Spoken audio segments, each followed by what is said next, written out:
बीते दिनों I love वाले बैनर्स को शहर शहर उठाकर एक नैरेटिव सेट करने की कोशिश हुई कि मोदी सरकार में मुसलमानों का आई लव मोहम्मद कहना भी मानो गुनाह हो गया। इसी लाइन पर मुसलमानों को उकसाने की भी खूब कोशिश हुई। ओवैसी, महबूबा, तौकीर रजा जैसे खुद को सो कॉल्ड मुसलमानों का नेता बताने वालों के बयान सामने आए। जोश जोश में तौकीर रजा कुछ ज्यादा आगे निकल गए तो कानून के शिकंजे में है।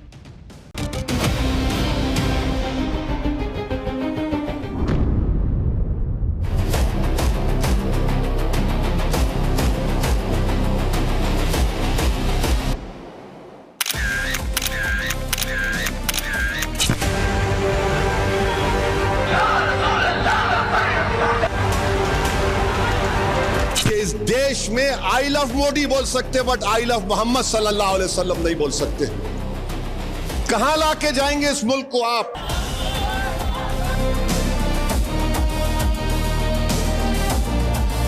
मैं बात करूंगा आई लव वाली उस वोट बैंक की राजनीति की जिसको लेकर तमाम तरह के सवाल उठे। मैंने पहले भी आपसे कहा था कि इस देश का संविधान हर धर्म के लोगों को अपना धर्म जीने की आजादी देता है, लेकिन बीते दिनों आई लव वाले बैनर्स को शहर शहर उठाकर एक नैरेटिव सेट करने की कोशिश हुई कि मोदी सरकार में मुसलमानों का आई लव मोहम्मद कहना भी मानो गुनाह हो गया। इसी लाइन पर मुसलमानों को उकसाने की भी खूब कोशिश हुई। ओवैसी, महबूबा, तौकीर रजा जैसे खुद को सो कॉल्ड मुसलमानों का नेता बताने वालों के बयान सामने आए। जोश जोश में तौकीर रजा कुछ ज्यादा आगे निकल गए तो कानून के शिकंजे में है। देखिए, एक बात बड़ी सावधानी और गंभीरता से समझने की जरूरत है कि जो खुद को मुसलमानों का हितैषी बताते हैं, क्या वो वाकई मुसलमानों का भला चाहते भी हैं? अगर मुद्दा सिर्फ मोदी के खिलाफ एक झूठा नैरेटिव फैला देने का है तो फिर ओवैसी आई लव मोहम्मद वाले पोस्टर को उठाने से मना क्यों कर देते हैं? फ्रीडम ऑफ रिलीजन को राइट बताने वाले ओवैसी लेफ्ट कैसे निकल लिए? बात फिर वही घूम कर आती है कि ओवैसी भी जानते हैं कि इस देश में फ्रीडम ऑफ रिलीजन की भावना कभी कमजोर हुई ही नहीं। तो क्या बात दरअसल उस मुस्लिम वोट बैंक की है जिसमें कथित सेक्युलर लॉबी की जान अटकती है? चिड़ उस भीड़ तंत्र के कमजोर पड़ जाने के ही है जो जब चाहता था सड़कों पर उतरकर अपनी बात मनवा लेता था। भाई, शाबानो केस में कांग्रेस सरकार ने कैसे कट्टरपंथी जमात के सामने घुटने टेक दिए थे, याद नहीं है पब्लिक को? आज ये सारी बातें आपसे करूंगा। समझने की कोशिश कीजिएगा कि क्या खुद को मुसलमानों का हिमायती बताने वाले, देश के लोकतंत्र को खतरे में बताने वाले, क्या वाकई उनका भला चाहते हैं? पहले ये रिपोर्ट देखिए।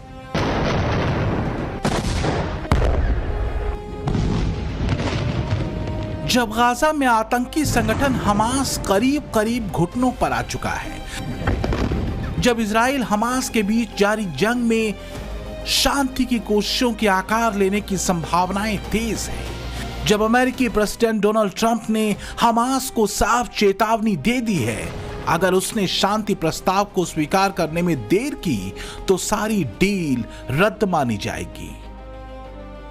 मैं देरी बर्दाश्त नहीं करूंगा और अगर गाजा फिर से खतरा बना तो सब दांव पर लग जाएगा। जब मुस्लिम ब्रदरहुड वाला झांसा देकर पाकिस्तान सऊदी अरब के साथ रक्षा समझौता करके खुद को भारत से सुरक्षित मान रहा है, जब भारत के सामने ट्रंप टैरिफ की चुनौतियां हैं, अहंकार में डूबे ट्रंप करीब 8% की रफ्तार से दौड़ती दुनिया की चौथी बड़ी अर्थव्यवस्था को डेड करार दे रहे हैं और विदेशी जमीन पर पहुंचकर देश के नेता प्रतिपक्ष भारत के लोकतंत्र को खतरे में बता रहे हैं, तब कुछ और भी है जो इस देश ने पिछले दिनों देखा।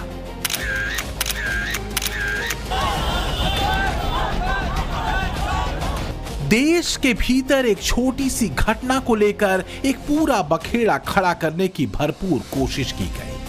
आई लव वाली लाइन पर यूपी के कानपुर से उठी अफवाह को क्या शक्ति प्रदर्शन का जरिया बना दिया गया? मुसलमानों को भड़काने उकसाने की सियासत हुई, ये तक कहा गया कि मुसलमानों की धार्मिक आजादी छीनी जा रही है। क्या यह महज संयोग था या कोई सोचा समझा सियासी प्रयोग? आई लव वाली लाइन पर बरेली में हुए बवाल के रचनाकार फिलहाल सलाखों के पार हैं। आरोपों के मुताबिक मोहब्बत के तराने छेड़ते मौलाना तौकीर रजा और उनके कारकुन ज्यादा उत्साही हो गए थे। इनके निशाने पर बरेली का अमन चैन था। अब योगी की पुलिस ने उन्हें चैन की बंसी बजाने के लिए जगह दे दी है और कुछ याद भी करा दिया है। आपने देखा होगा कल बरेली के अंदर वो मौलाना भूल गया कि शासन किसका है। वो ये मानता था धमकी देंगे और हम जबरदस्ती जाम कर देंगे। हमने कहा जाम नहीं होगा, कर्फ्यू भी नहीं लगेगा, लेकिन कर्फ्यू का सबक तुम्हें ऐसा सिखा देंगे कि तुम्हारी आने वाली पीढ़ी दंगा करना भूल जाएगी। क्या तरीका है ये? आप सिस्टम को ब्लॉक करना चाहते हैं। बरेली हिंसा को 10 दिन बीत चुके हैं। अभी तक 128 आरोपियों में से 83 पकड़े जा चुके हैं। हिंसा में शामिल चेहरों के अवैध संपत्ति पर बुलडोजर एक्शन जारी है। योगी का संदेश बहुत सीधा है, आई लव मोहम्मद से किसी को कोई आपत्ति नहीं, पर हिंसा किसी कीमत पर बर्दाश्त नहीं। पुलिस बरेली हिंसा में शामिल जिन 3000 लोगों के नाम एफआईआर में दर्ज कर चुकी है, उन सब पर शिकंजा कसना तय है। हम लोगों की टीमें सीसीटीवी के माध्यम से, ICCC कंट्रोल रूम के जो फुटेजेस उपलब्ध हैं उसके माध्यम से, ड्रोन की जो फुटेजेस उपलब्ध हैं उसके माध्यम से लगातार इस आइडेंटिफिकेशन के लिए लगे हुए हैं कि कौन कौन ऐसे लोग थे जो भीड़ को उकसाने में और भीड़ को एग्रेसिव बनाने में शामिल थे। हम लोगों का मेन फोकस उन लोगों के ऊपर है जिन्होंने इस पूरे प्रोटेस्ट को ऑर्गेनाइज करने में और जो वहां पे भीड़ एकत्र हुई उसको एग्रेसिव बनाने में जिनकी अहम भूमिका थी। शांति प्रिय नारे के नाम पर शहर को अशांत करने की कोशिश जब हुई तो पुलिस ने एक्शन लिया, और जब कानून का डंडा चला तो ओवैसी भाईजान ने अपनी सियासी तरकीब आजमाई और पूरे मामले को अलग ही रंग देने की कोशिश की।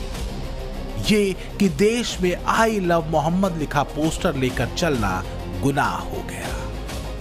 मेरे अजीज दोस्तों और बुजुर्गों, बीजेपी आज इस मुल्क में सबसे ज्यादा अगर किसी को निशाना बना रही है तो सेकुलरिज्म को खत्म करना चाहती है। बीजेपी संविधान को कमजोर करना चाहती है। किसी के घर पर अगर बुलडोजर चलता है तो मेरे घर पर चलता है। मेरे नाम निहाद हमदर्दों के घर पर बुलडोजर नहीं चलता। अगर किसी बच्चे को आई लव मोहम्मद का पोस्टर उठाता है तो उसका पोस्टर छीन लिया जाता है। लेकिन वही पोस्टर जो कुछ लोगों ने उठाया था, जिसे लेकर ओवैसी मुसलमानों पर ज्यादती का राग अलाप रहे थे, उन्हें भड़का रहे थे, जब ओवैसी को थमाया गया तो कैसे भाईजान ने बैक गियर लगाया, ये भी देखना चाहिए। काम मेरे को जान रहे, मेरे गुनाहगार बना रहे, आप भी रख लो उसमें कैंसिल कर दो। काम मेरे को जान रहे, मेरे गुनाहगार बना रहे, आप भी रख लो उसमें कैंसिल कर दो। भारत में भला आई लव मोहम्मद कहने पर किसे ऐतराज हो सकता है? ये देश कोई इस्लामिक देश नहीं है जहां गैर मुसलमानों के धार्मिक अधिकार छीन लिए जाते हैं। इसलिए सवाल उठ रहे हैं कि क्या सोची समझी साजिश के तहत आई लव वाली लाइन पर माहौल बिगाड़ने की साजिश रची गई? कहीं साजिशकर्ता मुस्लिम ब्रदरहुड वाली लाइन पर तो काम नहीं कर रहे थे? क्या इसे महज संयोग कहा जाए कि जिस वक्त आई लव वाला शोर मचा, करीब करीब उसी टाइमलाइन पर यूपी एटीएस को एक ब्लैक डायरी मिली जिसमें मुजाहिदीन आर्मी का ब्लूप्रिंट मिला।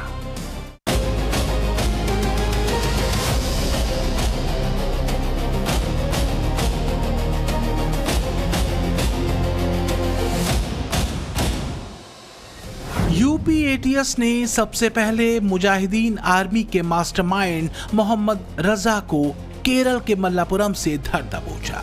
फिर उसके 4 गुर्गों को भी यूपी एटीएस ने गिरफ्तार किया। ये थे कासिम अली, सफील सलमान, मोहम्मद तौसीफ और अकमल। यूपी एटीएस के सूत्रों से मिली जानकारी के मुताबिक यूपी में मुजाहिदीन आर्मी तैयार कर बहुत बड़ी साजिश को अंजाम देने का प्लान तैयार किया गया था, जिसके तहत मुस्लिम युवाओं का ब्रेन वॉश करना, हिंसक घटनाओं के लिए उन्हें तैयार करना। यही नहीं, इनका लक्ष्य मुस्लिम लड़कियों को भी मुजाहिद बनाना था। यूपी एटीएस के सूत्रों के मुताबिक इनकी सांप्रदायिक दंगे भड़काने की साजिश थी। यूपी एटीएस के सूत्रों के मुताबिक देश में अशांति फैलाने के लिए मुजाहिदीन आर्मी के ये दहशतगर्द काशी, मथुरा, हरिद्वार और ऋषिकेश जैसे सनातनी स्थलों के हिंदू धार्मिक नेताओं की हत्या की भी साजिश रच रहे थे। उनके टारगेट पे कौन कौन धार्मिक नेता थे, उनके नाम अभी पता नहीं चल पाए हैं, लेकिन मुजाहिदीन आर्मी का मोडस ऑपरेंडी जरूर पता चल गया है। ये हथियार के दम पर देश में शरिया का शासन स्थापित करने की साजिश कर रहे थे। तो क्या आई लव वाले प्रदर्शनों में जो सिर तन से जुदा के नारे लगे वो समाज में तनाव पैदा करने की साजिश का हिस्सा थे? क्योंकि ये बात सबने कही कि आई लव मोहम्मद से भला किसे आपत्ति हो सकती है। इस बीच वोट बैंक वाले सियासी चेहरों ने भी मुसलमानों को भड़काने में कोई कोर कसर नहीं छोड़ी। अगर जय श्री राम जबरदस्ती लोगों से बुलवा के वो ऑफेंस नहीं है, वो गुनाह नहीं, वो गलती नहीं है, तो आई लव मोहम्मद सल्लल्लाहु अलैहि वसल्लम कहना ये तो बिल्कुल ये हिंदू मुस्लिम करके ही इनको वोट मिलता है।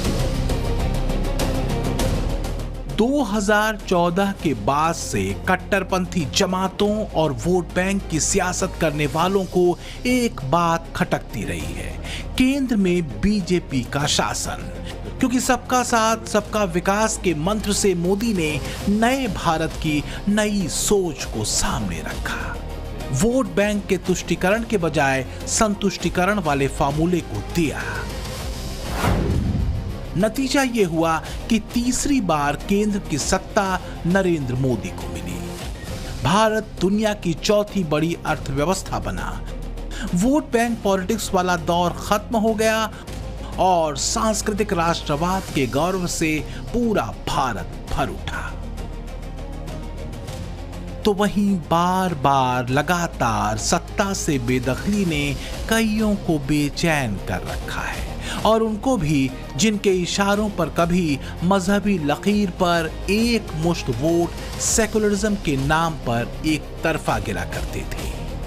2014 में कथित सेकुलर घेरेबंदी को देश की जनता ने नकारा और राष्ट्रवाद के सूत्र को साधा। तब से ही ब्रांड मोदी के नाम से विपक्षी खेमे में धुआं उठने लगता है। वोट बैंक के तुष्टीकरण में विपक्षी खेमे को दिक्कत मोदी के राष्ट्रीय स्वयंसेवक संघ के बैकग्राउंड से हो जाती है, हिंदुत्व के विचारों और सांस्कृतिक राष्ट्रवाद के सूत्र से हो जाती है। वो बेचैन हो जाता है कि मोदी आधुनिक के साथ पुरातन वाला मंत्र क्यों दे रहे हैं। खुद कष्ट उठाकर दूसरों के दुख हरना, ये हर स्वयंसेवक की पहचान है। याद करिए 1962 के युद्ध का वो समय, संघ के स्वयंसेवकों ने दिन रात खड़े रहकर सेना की मदद की, उनका हौसला बढ़ाया, सीमा पर बसे गांवों में मदद पहुंचाई। एक बार पूर्व राष्ट्रपति डॉक्टर एपीजे अब्दुल कलाम चित्रकूट गए थे। वहां उन्होंने नानाजी देशमुख जिस कार्य को कर रहे थे उस आश्रम स्थान को देखा था, वहां के सेवा कार्य देखे, वो हैरान रह गए थे। उसी प्रकार से पूर्व राष्ट्रपति प्रणब मुखर्जी भी जब नागपुर गए तो वो भी संघ के अनुशासन, संघ की सादगी उसको देखकर बहुत प्रभावित हुए थे। आरएसएस की सराहना प्रधानमंत्री मोदी किस बात के लिए कर रहे हैं? आरएसएस की सराहना क्या इस बात के लिए की जाए कि उन्होंने आजादी के आंदोलन में अपनी छोटी उंगली का छोटा नाखून नहीं कटाया? आज उनकी सराहना इसलिए करी जाए कि आजादी के आंदोलन में वो अंग्रेजों को माफीनामे लिखते थे, मुखबिरी करते थे। अगर कांग्रेस की बात मान लें तो आजादी की लड़ाई में अगर किसी ने भागीदारी की तो वो सिर्फ कांग्रेस थी। बीजेपी कहती है कि मुस्लिम तुष्टीकरण की राजनीति का तमगा भी कांग्रेस ने बड़ी मेहनत से हासिल किया और आजादी के बाद वोट बैंक का संतुलन बनाकर एक परिवार सत्ता के सिंहासन पर जा बैठा। लेकिन वोट बैंक का चक्रव्यूह जब टूटा तो एक बार नहीं 3 बार देश की जनता ने तुष्टीकरण को नकार कर मोदी के संतुष्टीकरण को चुना। और तब नेता प्रतिपक्ष विदेशी जमीन पर जाकर फिर कहते हैं देश का लोकतंत्र खतरे में है। The single biggest risk is the attack on democracy that is taking place in India. Because India has multiple religions, multiple traditions, multiple languages, and India actually is a conversation between all its people. And different traditions, different religions, different ideas require space. And that the best method for creating that space is the democratic system. And currently there is a wholesale attack on the democratic system in India. जिसने 100 साल से लोकतंत्र के लबादा ओढ़कर राजतंत्र को जीवित रखा है, वो लोकतंत्र पे भाषण दे, मुझे लगता है इससे ज्यादा हास्यास्पद और विडंबनापूर्ण उदाहरण नहीं हो सकता। तो शायद राहुल गांधी के मुताबिक देश का लोकतंत्र शायद तभी सुरक्षित होगा जब सत्ता में कांग्रेस आएगी। वैसे 80 के उत्तरार्ध में शाहबानो केस में तब की कांग्रेस सरकार ने कैसे वोट बैंक के दबाव के सामने घुटने टेके थे और सुप्रीम कोर्ट के फैसले तक को बदला था, ये भी एक नजीर है देश में तुष्टीकरण पॉलिटिक्स की और कांग्रेस के लिए संविधान को लेकर की जाने वाली चिंता के सच की। देश के आजाद होने के बाद से एक दो चीजें बड़े आराम से देश के मुसलमानों तक आरएसएस को लेकर पहुंचाई कि संघ मुसलमानों का दुश्मन है। अगर आरएसएस और बीजेपी सत्ता में आए तो मुसलमानों का जीना मुश्किल हो जाएगा। लेकिन कुछ एक्सपर्ट कहते हैं कि जब 2014 में केंद्र में आने के साथ पीएम मोदी ने सबका साथ सबका विकास का नारा दिया, विपक्ष ने कहा भाई ये तो गड़बड़ हो गया, अगर सबका साथ सबका विकास हो जाएगा तो फिर राजनीति कैसे चलेगी? ऐसे तो सत्ता में कभी लौट ही नहीं पाएंगे, क्योंकि 2014 से पहले एकमुश्त गिरने वाला 17-18% वोट बैंक कथित सेक्युलर गोलबंदी करके सरकारें बनाने का फॉर्मूला था। तो क्या 2014 के बाद से ही इस नैरेटिव को और मजबूत करने की मुहिम में पूरा इकोसिस्टम लग गया? अवार्ड वापसी गैंग से लेकर आई लव वाले बवाल तक एक खास इकोसिस्टम का सूत्र क्या एक ही चल रहा है कि किसी भी तरह इंटरनेशनल स्तर पर इस बात को फैला दिया जाए कि भारत में मोदी सरकार के दौर में मुसलमानों पर ज्यादती हो रही है। भाई आप याद कीजिए ना, विपक्ष के नेता राहुल गांधी विदेश दौरे पर कई बार इस बात को कह चुके हैं। सवाल यह है कि क्या मुस्लिम वोट बैंक को अपनी जागीर समझने वाले कुछ नेताओं ने आई लव वाले बवाल को इसलिए हवा देने की कोशिश की थी क्योंकि मंशा पॉलिटिकल है। आई लव वाली लाइन पर उठाया गया बवाल खत्म हो चुका है, लेकिन देश को सचेत रहने की जरूरत तो है। समझना यह भी जरूरी है कि किसी के बहकावे में हम किसी जहरीली साजिश का शिकार न हो जाएं, क्योंकि देश की तरक्की और देश की प्रगति भीतर ही नहीं बाहर भी कईयों की आंखों में शीशे की तरह उतर रही है। देश के भीतर सरकार के हर मुद्दे और हर फैसले का विश्लेषण कट्टरपंथी जमात वाले चेहरे अपने सियासी नफा नुकसान के पैमाने पर करते हैं, न कि देश के मुसलमानों के फायदे को लेकर। जो खुद को मुसलमानों का हमदर्द बताते हैं और लोकतंत्र के खतरे में होने का दावा करते हैं, उनके दौर और मोदी के दौर में दंगों के आंकड़ों पर जरा गौर कर। एनसीआरबी के मुताबिक यूपीए सरकार के समय दंगे बढ़े थे। 2004 में 59,971 दंगे दर्ज हुए थे, जबकि 2014 तक ये संख्या 66,042 तक पहुंच गई थी। लेकिन 2023 तक दंगे घटकर 39,260 रह गए, यानी दंगों में 40% की कमी आई मोदी सरकार के दौरान। इतना ही नहीं, बीजेपी तो यहां तक दावा करती है कि कांग्रेस के दौर में आंतरिक सुरक्षा तक को नजरअंदाज करते हुए कई जगहों की डेमोग्राफी तक बदल दी गई। कांग्रेस ने वोट बैंक के लालच में असम के डेमोग्राफी का संतुलन बिगाड़ दिया। अब बीजेपी सरकार असम के लोगों के साथ मिलकर इस चुनौती का मुकाबला कर रही है। हम घुसपैठियों से आपकी जमीनों को मुक्त करा रहे हैं। बीते 11 वर्षों में जो भी योजनाएं देश के नागरिकों के लिए पीएम मोदी ने बनाई, उन योजनाओं को लागू करने में कोई भेद धर्म के आधार पर नहीं किया गया। अगर सिर्फ बैंक खातों की बात करें तो देश के सबसे गरीब 20% लोगों में से कितनों के बैंक खाते खुले हैं, इस पर नेशनल फैमिली हेल्थ सर्वे के धार्मिक आधार पर आंकड़ों को देख सकते हैं। 2015-16 में 75% हिंदुओं का बैंक खाता था, लेकिन 2019-21 में यह बढ़कर 93% हो गया, यानी 5 साल में 18% नए बैंक खाते खोले गए।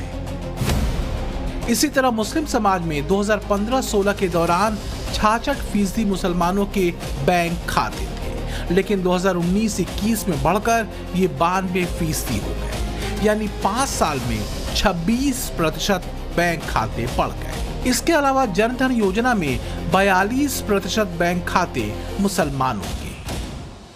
सरकारी योजनाओं का लाभ मुसलमान भी ले रहे हैं और हिंदू भी ले रहा है, लेकिन सभी लोगों को दिया जा रहा है। जो हिंदू को दिया जा रहा है वो मुसलमानों को दिया जा रहा है। तो सारी योजनाओं का सबको लाभ मिल रहा है। लाडली योजना का मिल रहा है, मकान जो बन रहा है उसका योजना मिल रहा है, हिंदू मुसलमान सिख सबको मिल रहा है। आप जमीन पे उतरे तो मालूम तो करें, जिनके 40-50 साल से मकान नहीं बने थे उन लोगों के मकान सरकारी योजनाओं मिले। हमारे सरकार की जितनी भी योजनाएं हैं उन सब का लाभ अगर सबसे ज्यादा कोई ले रहा है तो हमारा मुस्लिम समाज ले रहा है। नहीं, ऐसा कुछ नहीं है, ऐसा कुछ नहीं है। कहीं कहीं है, इस बात तो है, ठीक है, कहीं कहीं है। वो भेदभाव से अलग हट करके मैं कह रहा हूँ। बीपीएल हो, एपीएल हो या अंत्योदय में हो, सभी अनाज हर मुसलमान को दे दिया जा रहा है। और योजनाओं में भेदभाव? हाँ, नहीं, कोई भेदभाव नहीं हो रहा है। योजनाओं में भी कोई भेदभाव नहीं हो रहा है। योजना तो केंद्र का योजना है या राज्य का योजना है। वो रोड बना है तो सबके लिए बना है। अगर इंदिरा आवास मिला है तो हम बेगूसराय से हैं, तो हमारे यहाँ आप जाइएगा, अगर एक मोहल्ले में, गैर मोहल्ले में अगर 200 मिला है तो हमारे मोहल्ले में भी अगर आबादी है 200 से कम नहीं मिला है। दरअसल मुद्दा नए भारत के साथ चलने का है। 3 तलाक कानून से लेकर वक्फ कानून में संशोधन के पीछे मुख्य वजह रही मुस्लिम महिलाओं और पिछड़े मुसलमानों को वक्फ की संपत्ति का फायदा दिलाना, जिस पर मुस्लिम समाज के मुट्ठी भर मौलानाओं या फिर खुद को मुसलमानों का नेता कहने वालों ने कब्जा कर रखा था। जब से बदलावों का ये दौर शुरू हुआ तब से कट्टरपंथी जमात में खलबली मची और बार बार पीएम मोदी के हर कदम को इस्लाम में हस्तक्षेप बताया गया। देखिए, सच ये है कि एक लॉबी तब से परेशान है जब से 3 तलाक कानून आया। मुस्लिम महिलाओं को सुरक्षा दी गई, इसे लेकर मुस्लिम महिलाओं ने पीएम मोदी को खूब उनकी तारीफ की, उन्हें भर भर के धन्यवाद दिया। तब साउथ से एक हिजाब को लेकर देश में चलाने की कोशिश की। कहते हैं कि हिजाब पहनने पर पाबंदी लगाई जा रही, इस्लाम धर्म के नियमों में हस्तक्षेप हो रहा है। लगा पूरे देश में बवाल मच जाएगा, मुस्लिम महिलाएं सड़कों पर आ जाएंगी, 3 तलाक कानून से बनी पीएम मोदी की पॉजिटिव इमेज एक झटके में धुल जाएगी। पर वो तीर भी खाली चला गया। इसके बाद वक्फ कानून संशोधन को लेकर बवाल काटने की कोशिश हुई, क्योंकि इसमें मुस्लिम महिलाओं को वक्फ बोर्ड में अधिकार मिल रहा था। तो कुछ लोगों के पेट में दर्द हुआ, हल्ला मचाया कि इस्लाम खतरे में, मस्जिदें मदरसे छीनने का प्रयास सरकार कर रही है। पूरे देश में मीटिंग्स पे मीटिंग्स हो गई, लेकिन इस पर भी मुसलमानों का साथ जमात के नेताओं को नहीं मिला, क्योंकि मुस्लिम समझ चुके थे कि ऐसा कुछ है ही नहीं। पेट में दर्द उनके हो रहा है जिन्हें वक्फ की संपत्ति को हड़पा हुआ है, तो वो दांव भी चला गया। अब आई लव वाले लाइन पर माहौल गरमाने की कोशिश हुई। यूपी में जो लोग भूल गए थे कि राज किसका है, उन्हें योगी ने बता दिया। अब बुलडोजर चल रहे हैं। कहने का मतलब है कि टूल किट का हिस्सा बनने से पहले सावधान होना जरूरी है, और यह बात दोनों तरफ के लिए। संभल की मस्जिद का जो मुकदमा चल रहा है, इस तरह का कानून बना दिए। अब तो हम हमारी मस्जिद को भी जाने से छीनना चाह रहे हैं। हमारी मस्जिद नहीं थी, कोई और है। अब हद तो यह हो गया कि इस देश में आई लव मोदी बोल सकते, बट आई लव मोहम्मद सल्लल्लाहु अलैहि वसल्लम नहीं बोल सकते। कहां लाके जाएंगे इस मुल्क को आप? आई लव मोदी बोलो, कोई इतराज नहीं, पोस्टर लगाओ, खुश हो जाएंगे। मीडिया के लोग 10 आके बोलेंगे, अब एक 10 बुरखा पोश खवातीन को रखो, एक 3-4 को रखो, दाढ़ी टोपी, देखो ये लोग लेके चल रहे। मगर अगर वही लोग आई लव मोहम्मद सल्लल्लाहु अलैहि वसल्लम बोले, नहीं ये ठीक नहीं। क्या करना चाह रहे आप इस देश का? अगर देखें तो वोट बैंक और मुस्लिम ब्रदरहुड वाली लाइन पर कथित सेकुलर और ओवैसी मार्का राजनीति का मजहबी फॉर्मूला भी कुछ वैसा ही रहा जो अराजकता में सियासी अवसर खोजता है। वक्फ बिल को लेकर मुसलमानों को भड़काना, 3 तलाक को मुस्लिम पर्सनल लॉ में इंटरफेयर बताना, सीएए पर झूठ फैलाना, हिजाब का मुद्दा मस्जिदों को खतरे में बताना, यूसीसी पर झूठ फैलाना, उकसाना और पुलिस और कानून व्यवस्था का मखौल उड़ाना। जब सारे डॉट्स को आप जोड़ते हैं तो कुछ अलग ही तस्वीर बनती दिखती है, जिसमें एक सवाल उभरता है कि क्या स्थायी सरकार, वैश्विक मंच पर तेजी से उभरता भारत और मोदी का विकसित भारत का सपना उन लोगों को बेचैन कर रहा है जो अब भी आगे आने वाले कई सालों में भी अपने लिए सत्ता की गुंजाइश खत्म देख रहे हैं? क्या विदेशी धरती से लोकतंत्र खतरे में है वाली लाइन बार बार उठाकर कोई संकेत कहीं और दिया जा रहा है? क्या यह संकेत उनके लिए है जिनको 7.8% की रफ्तार से दौड़ती भारत की इकॉनमी खटक रही है, जो भारत की इकॉनमी को डेड बताते रहे और सत्ता को बेचैन कुछ लोग उनकी हां में हां मिलाते हैं? क्या इसे महज संयोग माना जाए कि देश के भीतर आई लव वाली लाइन पर बवाल करने की साजिश रची जाती है, तो दूसरी तरफ मुजाहिद आर्मी बनाकर हिंसा फैलाने की साजिश रचने वाले मोहम्मद रजा की काली डायरी में कौम खतरे में है वाला संदेश डिकोड होता है? इसलिए सवाल उठ रहे हैं कि क्या देश को अस्थिर करने की साजिश दो तरफा हो रही है? दुनिया में मुसलमानों की आबादी करीब 2 अरब बताई जाती है, यानी दुनिया की कुल आबादी का करीब 20 से 25%। कई यूरोपीय देशों में इस्लामिक कट्टरपंथ वहां की कानून व्यवस्था के लिए एक बड़ी चुनौती बना है। यूरोप में सबसे ज्यादा मुस्लिम आबादी फ्रांस में है, जहां इस्लामिक कट्टरपंथ से प्रेरित कई बड़े आतंकी हमले हुए हैं। इसके अलावा बेल्जियम धर्म या मजहब नहीं, असल मुद्दा है कट्टरपंथ। इस बात को समझना होगा कि कट्टरपंथी लाइन पर चलते इस्लामिक देशों का हाल क्या हुआ है, फिर चाहे वो पाकिस्तान हो, सीरिया हो, लीबिया हो या फिर बांग्लादेश। असल मुद्दा है अपनी पहचान के साथ बदलते दौर में खुद को बदलना और चलना। यही नए भारत का मंत्र है। ब्यूरो रिपोर्ट, टाइम्स नाउ, नव भारत।